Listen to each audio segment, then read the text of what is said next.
Hai everyone, nama saya Aristio Reza dan saya adalah seorang CEO dari sebuah anak perusahaan BUMN.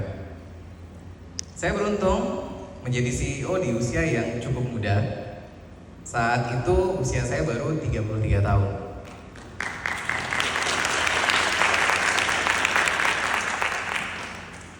Impactnya apa? Ketika saya mengikuti event, seminar, dan segala macam yang kurang lebih seperti itu, pertanyaan yang paling banyak saya ditanyakan adalah, Pak, bagaimana caranya supaya bisa sukses? I didn't know how to teach it to you, except for I hope suffering happens to you. Tunggu dulu, itu bukan jawaban dari saya. Itu adalah jawaban dari Jensen Huang. Jensen Huang adalah CEO dari Nvidia, sebuah pembuat chip komputer yang sangat revolusioner, ya, dan sekarang mempunyai kapitalisasi pasar terbesar ketiga di dunia setelah Apple dan Microsoft. Dia percaya bahwa untuk sukses butuh karakter yang kuat. Dan karakter yang kuat hanya akan terjadi atau dimiliki apabila seseorang punya kesempatan untuk bergelut dengan suffering. Kita lihat ya, Jensen Huang sendiri merupakan profil yang sangat unik.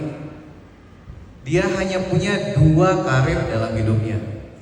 Yang satu sebagai pencuci piring di sebuah restoran cepat saji, dan yang kedua sebagai founder dan CEO dari Nvidia. Bukan hanya berhasil mentransformasikan industri teknologi lewat perusahaannya, jelas dia sudah mentransformasikan diri dari pencuci piring jadi founder dan CEO. Dan yang kita pelajari apa? Ternyata untuk sukses butuh suffering. Ini ada pepatah lama ya yang menyatakan you cannot be a storyteller if you have no stories to tell. Early memory saya ketika memilih suffering adalah ketika semester 7 kuliah. Ketika itu saya baru kembali dari kerja praktek, keluar masuk kilang minyak di Sumatera. Somehow waktu itu cukup untuk saya mengetahui bahwa I can pass all the exams, but I will not be a good engineer. I need to transform myself ASAP. Ini yang saya lakukan. Saya segera mencari pekerjaan di luar engineering. Mencari, saya dapat offer kesempatan di sebuah bank Jepang dalam program manajemen training. Ini ads beneran ya, zaman itu adsnya seperti ini. Keren banget, saya lihat-lihat lagi, ini mentransformasikan diri dari anak kuliahan ke profesional. Buat saya sangat menggiurkan. Ketika saya ditawarkan posisi tersebut, saya hanya punya satu pertanyaan yang saya tanyakan. Oke, tapi Pak, saya butuh cuti untuk saya mengikuti sidang skripsi. Mereka mengiyakan. Saya beruntung tidak ditanya balik, memang kapan sidang skripsinya? Karena jangankan lulus, 1 paragraf skripsi pun saya belum mulai. Bayangkan, saya dihadapkan dengan pilihan yang cukup sulit. Saya mau ambil kesempatan ini atau tidak. Tapi ya saya yang terjadi adalah 6 bulan waktu saya pertama masuk menjadi hari-hari dan malam-malam yang sangat panjang. Benar-benar merupakan suatu tantangan buat saya. Pagi saya harus bekerja, belajar ilmu baru, ilmu perbankan yang saya tidak tahu apapun. malam saya harus mengerjakan skripsi. Dan teman-teman, ini adalah weekend saya. Jumat malam saya harus kembali dari Jakarta ke Jogja. Waktu itu kereta masih begini bentuknya, orang masih bisa tidur ya. Saya masih ingat nanti jam 10 sudah sepi, kondekturnya ada yang naik ke atas memutar bola lampu supaya lebih redup dan mereka tidur di sana. Ini Jumat malam saya. Kemudian Minggu malam saya harus kembali ke Jakarta untuk keesokan harinya bekerja, hanya untuk menyelesaikan mendapat bimbingan skripsi. Saya bersyukur karena inilah yang membentuk saya sampai saat ini. Pengalaman-pengalaman yang sangat berharga. Dan saya waktu itu punya kesempatan untuk memilih. Saya mau ceritakan ke teman-teman kenapa memilih suffering adalah sebuah kemewahan. Ini dosen saya sendiri, namanya Profesor Sarjia. Dan kalau ada yang pernah lihat videonya, cukup membuat haru sekaligus membanggakan. Kita saksikan bersama ya. Terima kasih sebesar-besarnya saya aturkan kepada orang tua saya. Meskipun Bapak almarhum dan Ibu tidak bisa membaca menulis, dan bahkan dengan kondisi pendapatan keluarga yang sangat terbatas, di mana Bapak almarhum sebagai buruh dan Ibu sebagai penjajah belajar, secara khusus saya mohon maaf kepada adik Suparsi yang pada waktu itu terpaksa tidak bisa melanjutkan ke bangku SMA meskipun dengan nilai ujian SMP yang sangat baik karena kondisi ekonomi keluarga yang tidak memungkinkan untuk membiayai sekolah kita berdua. Semoga pengorbanan kakak dan adikku mendapat imbalan baik dari Allah.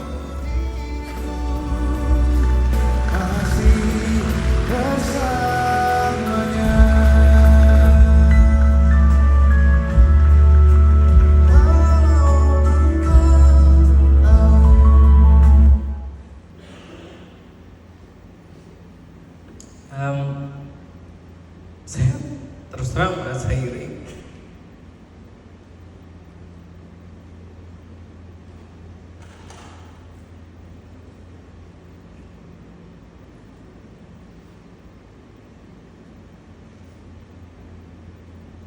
Kepada profesor saya, karena dia berhasil melalui itu. Dan satu hal lain adalah ketika momen membahagiakan itu, dia masih bisa memeluk dan bersimpuh kepada ibunya yang saya sudah tidak bisa lakukan lagi.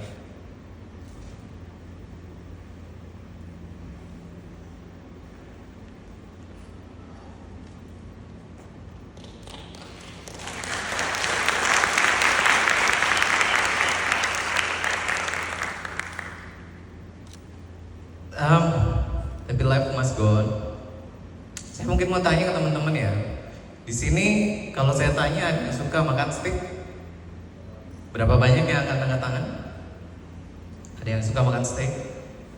Saya ubah pertanyaannya, kalau makan daging mentah ada? Ada lagi.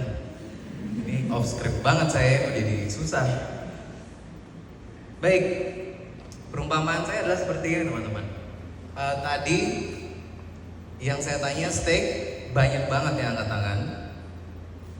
Ketika saya tanya daging mentah, kenapa sedikit yang angkat tangan? Bedanya apa? Karena dua-duanya berasal dari hal yang sama. Jadi teman-teman bisa lihat ya, steak adalah desired state, di mana sudah melalui sebuah proses. Prosesnya membuat tadi daging mentah merana. Dia harus dipotong-potong, dipanaskan, dibumbui sampai ada istilahnya orang season, ya, dan ditemanin sama orang yang tepat untuk bisa memasak dia dengan sempurna. Sehingga itulah yang terjadi. Ada, kita sebutnya deliberate suffering atau intensi yang disengaja terhadap suffering. Dan itu yang membentuk seseorang, teman-teman. Kalau saya bisa bilang, teman-teman, kesempatan jangan dilewatkan selama bisa memilih tadi itu adalah suatu kemewahan. Kita mungkin punya fenomena yang sering didengar ya, bahwa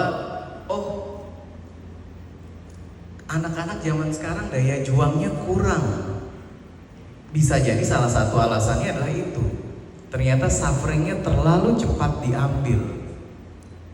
Terlalu cepat diambil oleh orang tua atau guidance, orang-orang yang menemaninya dari guru, profesor, dan lain-lain. Mereka tidak sempat merasakan itu.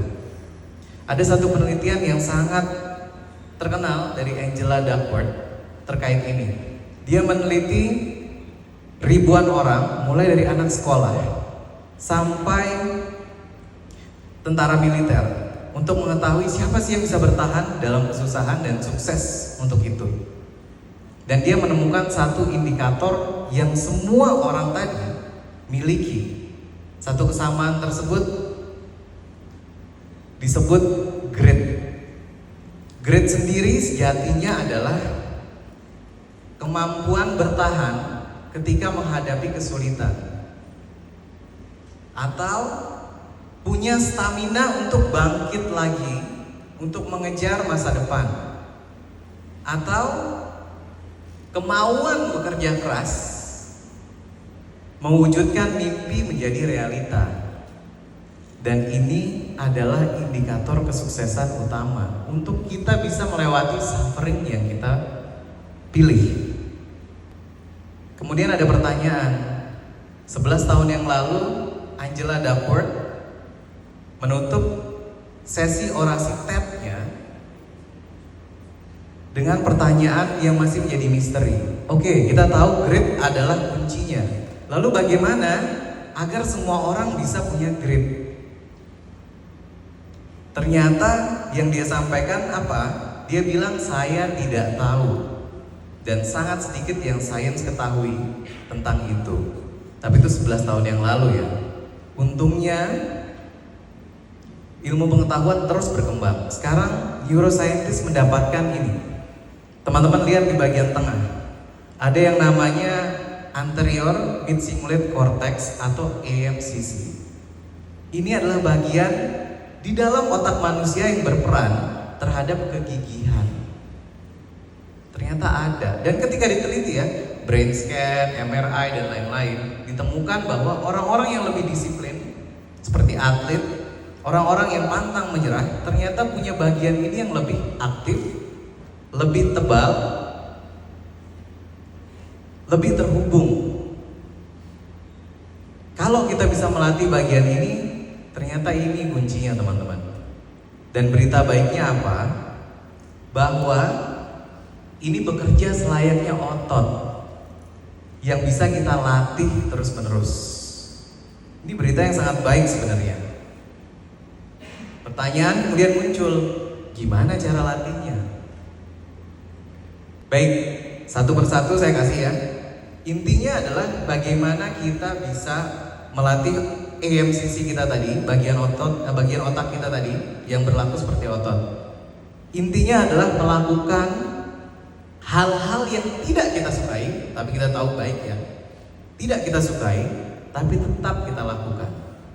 Ini saya kasih contoh dari atas ke bawah akan semakin sulit ya teman-teman untuk dilakukan. Contohnya, teman-teman yang kuliah, teman-teman yang kerja, saya minta coba cari waktu tambahan rutin 1 jam tiap hari. Mau hujan, mau panas tetap lakukan. Susah, tapi itu melatih AMCC. Yang kedua, intermittent fasting. Makan di jam tertentu, menahan godaan makan yang kita suka. Berat teman-teman. Makin susah nih abis ini ya. Kemudian mengalahkan ketakutan akan public speaking. Berdiri di sini tidak nyaman.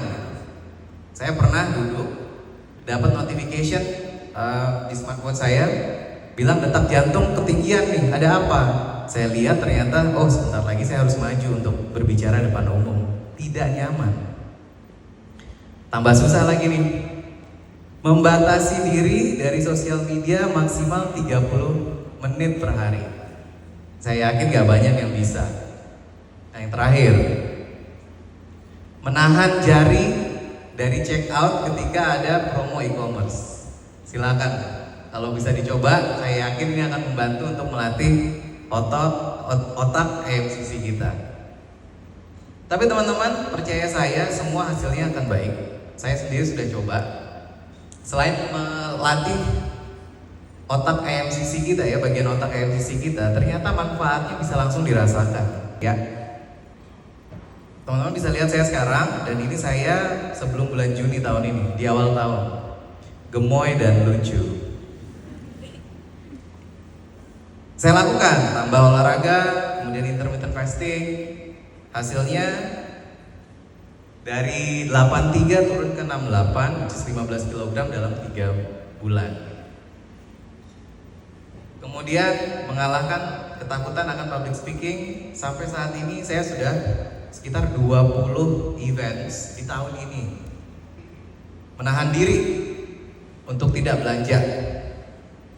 Yang terjadi di rekening saya kurang lebih seperti ini ya. Aduh, bukan, ini salah, ini bukan rekening orang ya ini ya. Tapi teman-teman dapat intinya di sini. Bahwa tadinya saya ingin melatih otak saya, ternyata impactnya sangat-sangat luar biasa. Dan buat saya akan ingin terus melakukannya karena membantu saya untuk menghadapi tantangan ke depannya. Teman-teman sekarang sudah tahu, sudah paham. Teman-teman sudah tahu dan sudah paham bahwa sukses butuh suffering. Memilih suffering adalah kemewahan.